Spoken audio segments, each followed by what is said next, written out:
Saudara-saudaraku, sebangsa terakhir yang tercintai Jawa mewakili dengan Bung Banyumas. Alhamdulillah, pada hari ini kami kedatangan tamu. Beliau adalah Ustadz Mangil, Ustadz Ismail dari Sumbang, Banyumas, Jawa Tengah. Ada kisah yang menurut saya menarik dan perlu diambil hikmah pelajaran kita semuanya terkait apa yang menimpa Ustadz Ma'il ini.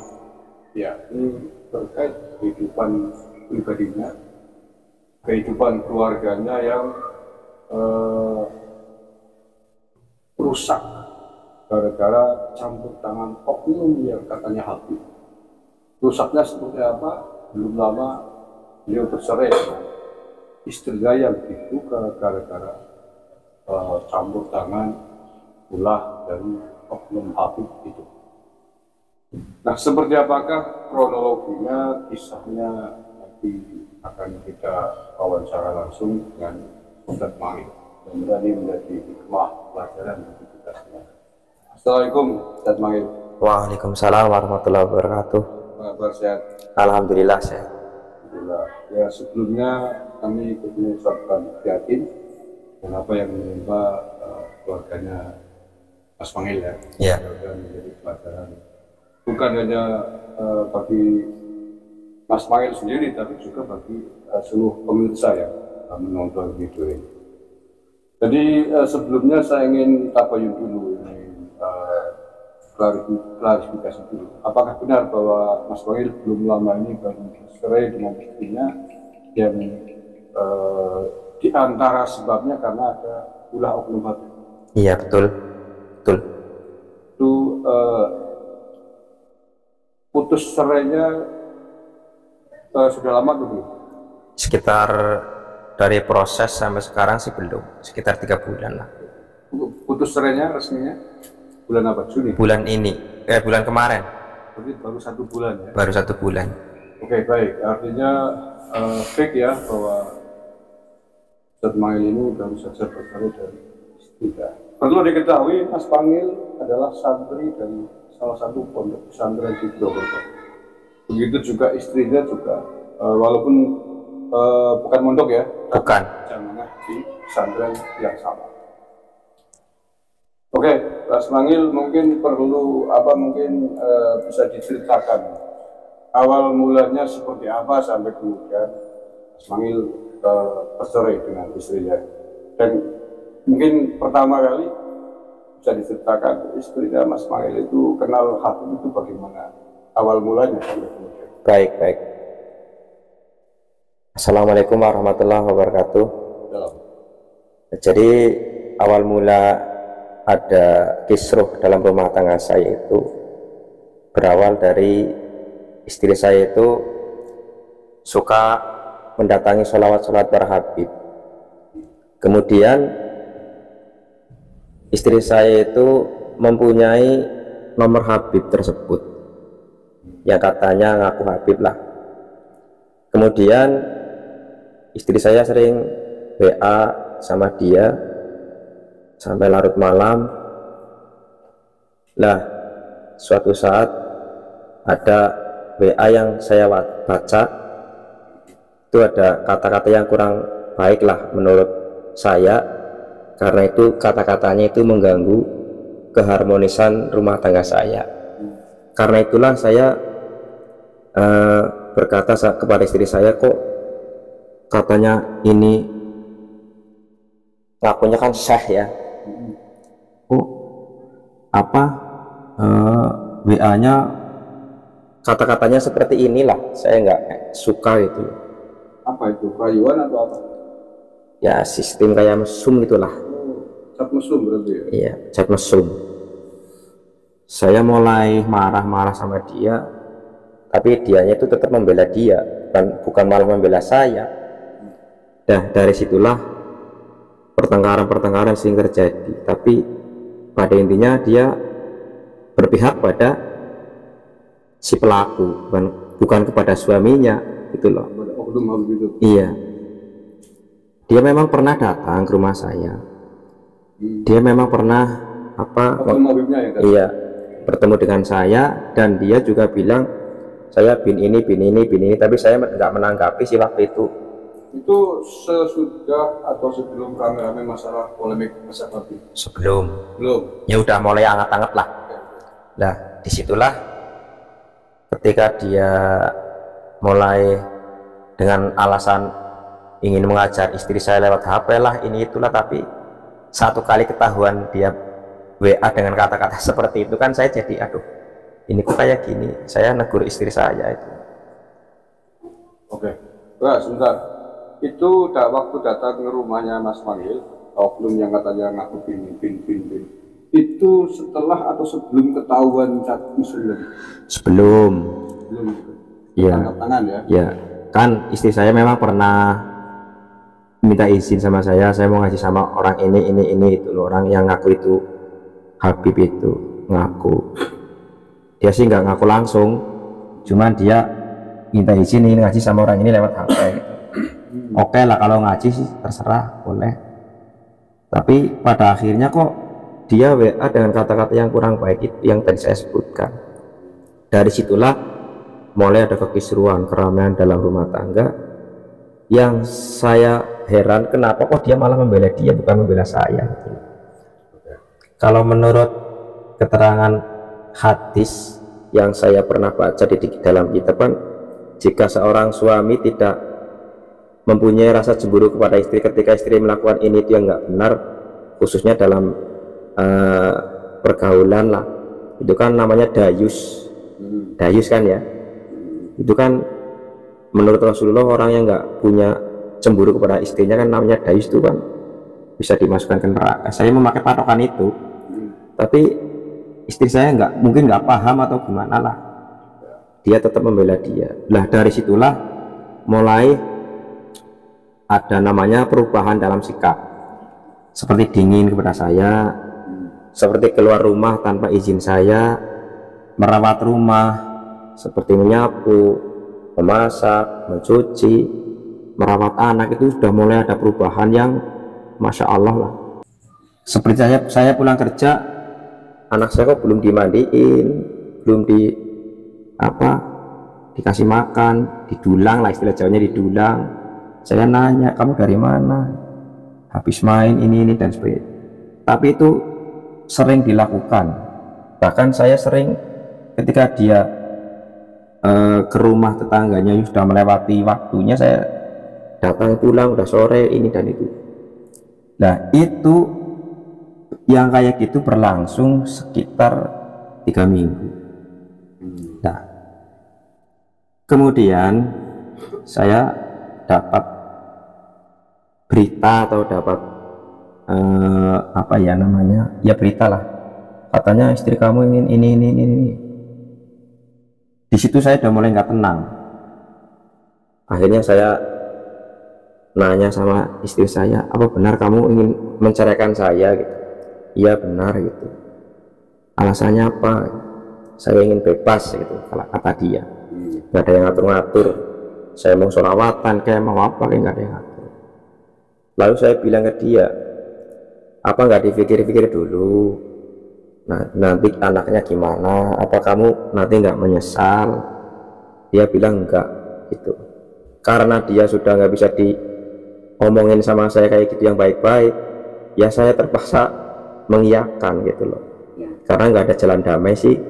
Dia menggugat minta cerai duluan pihak istri ya? Pihak istri, dan menurut saya menggugatnya kayak maksa gitu loh. Nah, waktu sering komunikasi dengan istri itu, oknum yang katanya Habib itu sudah tahu statusnya istrinya Ustaz Mangil ya? Sudah. Tahu ya. Oke, berarti kan bisa kita katakan dia mengganggu rumah tangga orang. Jelas, itu jelas mengganggu. Kalau kasusnya misalkan pada saat itu dia memang tidak tahu bahwa istri Anda adalah sudah punya suami, mungkin beda ya. Tapi iya. Kan, berarti sudah tahu persis bahwa sudah punya suami kan? Ya sudah tahu dia. Karena sudah pernah ke rumah juga ya? Sudah pernah. Ya itu. Oke, Hamail. Mungkin belum saya tanyakan tadi, itu awal mula istri Ustadz Mangil bisa kenal dan tahu nomor HP-nya oknum yang katanya Habib ini dari mana awal mulanya? Jadi awal mulanya dia punya nomor HP itu kan dia sering ngikutin acara-acara sholawat di, kadang di Purbalingga, kadang di Banyumas, kadang di sekitar lah, sekitar wilayah situlah. Itu dia dapat nomor HP dari orang itu langsung itu loh. Kok bisa berhubungan? Biasanya kalau masjid selawatan itu banyak orang. Nah itu yang saya nggak tahu, itu kok dia bisa punya nomor HP itu gimana itu. Ketika saya nanya dia bilangnya nggak bilang apa-apa, cuma diem gitu loh. Disitulah kecurigaan saya mulai, kok itu loh bisa ada nomor HP-nya dia. Itu yang membuat saya resah awal mulanya itu seperti itu. Oke, itu berarti oknum yang aku Habib itu memang biasa ikut selawatan atau memang memimpin majelis selawat itu? Kalau masalah ikut sih ya saya tahu sering ikut, tapi kalau memimpin majelis selawatannya saya kurang tahu, soalnya saya nggak pernah ikut selawatan sih, agak males lah karena sudah siang, udah kerja capek gitu loh. Kadang kan pulangnya jam 1, jam setengah 1, itu yang membuat saya males itu di situ. Enggak mak, mungkin profesi oknum Habib itu kan tadi kan katakan karena istri Ustadz Mangil sering ikutin selawatan, apakah hanya sekedar ketemu sesama orang di majelis selawatan atau memang oknum Habib itu yang di panggung? Oknum Habib itu yang di panggung. Oh, di panggung? Iya. Oh, grup selawatan itu ya? Iya. Vokalisnya mungkin bukan? Nah itu saya kurang tahu itu. Kalau nggak salah dia sering ikut. Kemudian nih Ustadz Mangil, ya. Kan ketahuan ya saat masuk penelitian. Itu setelah ketahuan Ustadz Mangil nggak mencoba klarifikasi atau tanya atau nemuin ke oknum Habib? Enggak, saya enggak. Kenapa? Malas, sudah malas. Karena sudah terlanjur sakit hati lah. Karena istri Anda suka nanggapin ya? Iya. Oke. Ngopi dulu Mas Mangil. Oke. Tidak tegang. Ya, dan ada hikmahnya.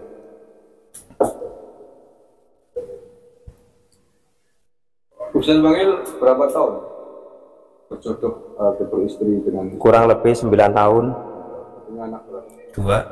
2. Perempuan semua. Yang paling kecil umur berapa tahun? 4 tahun. Yang 1 lulus TK.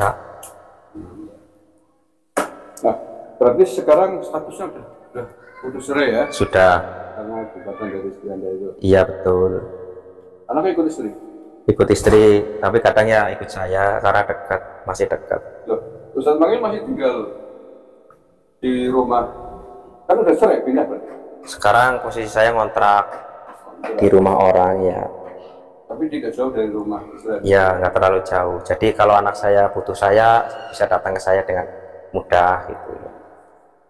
Oke, itu saya dengar-dengar juga di rumah ini kabarnya setelah cerai terus sang pelaku ini yang ganggu rumah tangganya Ustadz Mangil itu sekarang sering berkunjung ke mantan istri. Iya, itu kan saya kan kebetulan waktu baru bercerai itu kan saya sudah membuat majelis lah, kayak sebangsa TPI lah.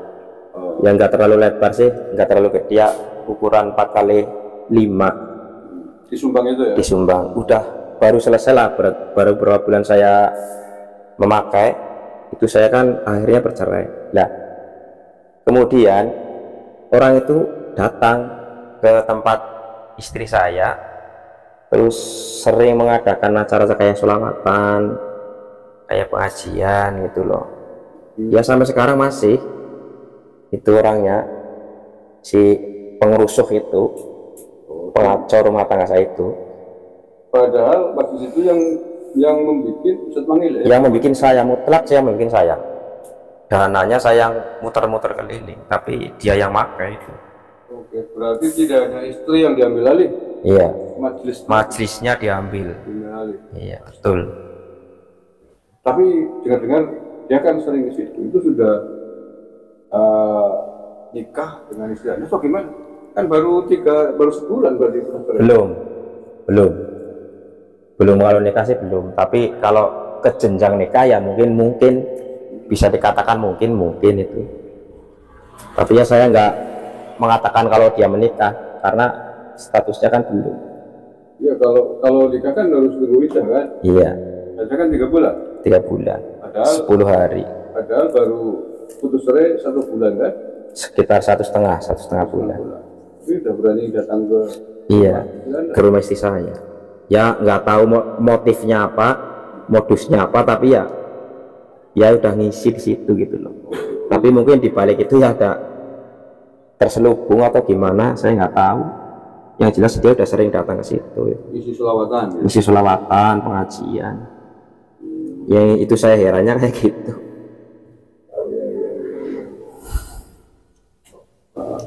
Itu Mas Mangil tinggal di sana itu memang awalnya rumahnya istri ya? Iya betul. Istri. Itu tanahnya istri yang saya bangun. Oke, dibangun majelis taklim. Ya. Namanya ibu-ibu apa anak-anak? Kalau masalah jamaah itu anak-anak ada, ibu-ibu muslimat ada, bapak-bapak ada. Kalau remaja pernah ada sekitar 50, tapi terus berkurang tinggal 1. Tapi yang saat itu istiqomah masih alhamdulillah. Sudah berapa lama pada membina masjid taklim itu? Kalau dari mulai saya di situ sekitar 9 tahun. Iya. Itu udah banyak dong jamaahnya, ratusan. Ya kalau digabung sih ada 100, kurang lebih lah segitu. Itu yang saya sayangkan di situ. Ya Allah, ya saudaraku yang saya cintai berbahagia.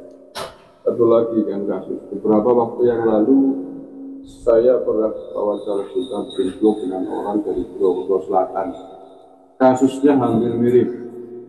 Istrinya dibawa oleh ahli waktu yang katanya mau diajak ziarah, rasa abot kan, tapi di sana kemudian dinikahi. Ini yang terbaru sudah membina majelis taklim, sudah dibangun baru ketemu baru saja. Istrinya diganggu sampai kemudian bercerai, bahkan sekarang katanya majelis taklimnya sekarang yang isi adalah oknum yang merebut istri, yang mengaco itu ya. Ini luar biasa dan ini bukan satu-satunya kasus yang saya temui. Setidaknya saya menemui lebih dari tadi satu Mangil, kemudian yang waktu lalu yang di Purwokerto Selatan. Sebelum itu Mas Nasir. Nah kebetulan Mas Nasir itu yang sakit jatuh dari pohon kelapa itu. Ini temannya Mangil ya? Betul. Satu pondok. Nah gitu ya. Pondok yang sama, istrinya dari korban rayuan oknum yang bukan nabi. Kalau yang Mas Nasir itu yang jatuh dari pohon kelapa, orang Cilongok itu bahkan jelas-jelas pelakunya adalah oknum nabi. Oh, Mas Nasir sakit parah, tergeletak karena jatuh dari pohon kelapa, tidak berjalan. Tidak lama kemudian istrinya diambil oleh Hafiz dengan dalih nikah siri. Walau alam biswab. Tapi faktanya setelah itu kemudian sampai hamil itu jandanya Mas Nasir itu karena diambil oleh sang Habib itu 4 bulan hamil ditinggal pergi sampai melahirkan yang usia 8. Begitu nggak tahu kemana. Dan menurut Mas Nasir itu pasca itu juga ada yang menikah siri lagi bersama oknum itu. Nah ini kan bukan 1-2 kejadian, tapi banyak hal kejadian dilawan oleh oknum-oknum yang mengaku sebagai keturunan yang luar biasa. Ini semakin menguatkan bahwa mereka sesungguhnya yang mengaku sebagai keturunan Nabi SAW, padahal akhlaknya, perbuatannya jauh dari apa yang diajarkan oleh Rasulullah itu sendiri. Ya sebenarnya ini sekarang sedang dengan saya ini pelaku langsung bukan jari-jari atau pelaku korban langsung dari kebrutalan akhlak orang yang mengaku katanya bin dari kalangan Habib itu. naudzubillah min dzalik, naudzubillah min dzalik. Oke, Kang Mangil, eh, terakhir Ya, mungkin dari pengalaman hidup rumah tangga Ustadz Mangil sendiri, apa yang ingin Ustadz Mangil sampaikan, satu buat mantan istri Anda dan yang kedua buat sang Habib atau orang yang aku kemudian Nabi Ustadz. ya pesan saya ya jangan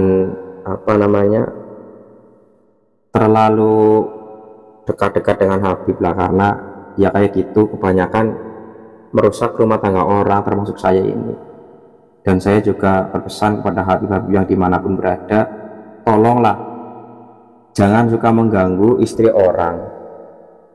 Sudah tahu punya suami malah diganggu, itu yang benar-benar saya nggak suka gitu loh. Jadi saya berpesan kepada Habib-Habib dimanapun berada, jangan suka mengganggu istri orang gitu. Oke. Terus gini memang, saya sudah menemui beberapa kasus. Biasanya wanita pribumi atau biasa mereka sebut akhwal ya, yang dinikah oleh oknum Habib, biasanya itu nggak lama.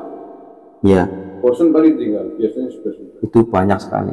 Nah, seandainya nanti mantan istri Ustadz Mangil diperlakukan hal yang sama nggak lama kemudian tinggal, kemudian minta rujuk kembali dengan Ustadz Mangil, kira-kira gimana tanggapan Ustadz Mangil? Kalau untuk menjawab di sini saya agak berat lah ya. Kalau saya mau bilang iya gimana, bilang enggak gimana, karena itu kan urusan hati. Jadi kalau dipublikasikan kan agak berat gitu loh. Jadi ya belum bisa menjawab. Oke, boleh dijawab, boleh sudah tidak karena Iya. pribadi ya. Iya, Tapi ada potensi begitu, ada teman gitu. Karena yang sudah nggak. Ini contohnya teman Ustadz Mangil sendiri, iya, Kang Nasir itu. iya, Sakit parah, dia tiba-tiba diperistri oleh Habib, hamil 4 bulan, tinggal sambil melahirkan yang ngurusi. iya. Saya melihat sendiri itu, masya Allah, kasihan sekali. Ya, ini menjadi hikmah pelajaran bagi kita semuanya. Hikmahnya di mana Anda bisa menangis? Layakkah mereka mulia Nabi SAW? Layakkah mereka disebut sebagai pewaris Nabi, pewaris akhlak, pewaris ilmu? Menurut saya jauh dari layak. Menurut saya bahkan kita kurang ajar mengganggu istri orang, padahal santri dari ahli sakti, tiga-tiganya melakukan itu semuanya. Kemudian ini menjadi pelajaran, tak usah lagi mau ditipu oleh rayuan-rayuannya. Ini khususnya bagi para mbak-mbak ya, cewek-cewek apalagi yang sudah punya istri. Betul. Karena patung cinta menjadi muhibbinya mereka, kemudian Anda melupakan suami Anda, melupakan orang tua Anda, itu adalah kesalahan fatal. Jangan lagi ada korban-korban berikutnya dari rayuan-rayuan keturunan imigran Yaman itu. Terima kasih. Kurang lebihnya mohon maaf. Terima kasih Ustadz Mangil. Sama-sama. Dan bermanfaat bagi banyak orang. Amin. Assalamualaikum warahmatullahi wabarakatuh. Waalaikumsalam.